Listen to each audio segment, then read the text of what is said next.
সব জল্পনা কল্পনার অবসান ঘটিয়ে বৃহস্পতিবার ত্রয়োদশ জাতীয় সংসদ নির্বাচনের তফসিল ঘোষণা করেছেন সিইসি। 2026 সালের 12 ফেব্রুয়ারি অনুষ্ঠিত হবে জনমানুষের বহুল আকাঙ্ক্ষিত জাতীয় সংসদ নির্বাচন। এবারের নির্বাচনে মোট ভোটার সংখ্যা 12,76,95,183 জন। এর মধ্যে নারী ভোটার রয়েছে 6,28,79,042 জন। পুরুষ ভোটারের সংখ্যা 6,48,14,907 জন। তৃতীয় লিঙ্গের ভোটার রয়েছে 1,234 জন। আসন্ন নির্বাচনে প্রায় 13 কোটি ভোটারের জন্য সারা দেশে মোট ভোট কেন্দ্র নির্ধারণ করা হয়েছে 42,761টি, আর ভোট কক্ষ থাকবে 2,44,649টি।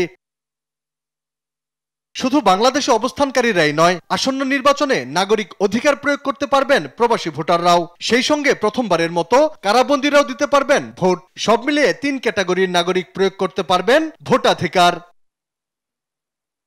সবাইকে আচরণবিধি মেনে সুষ্ঠুভাবে আগামী নির্বাচনে অংশগ্রহণ ও পরিচালনার আহ্বান জানিয়েছেন প্রধান নির্বাচন কমিশনার। আলী আকাশ, দেশ টিভি, ঢাকা।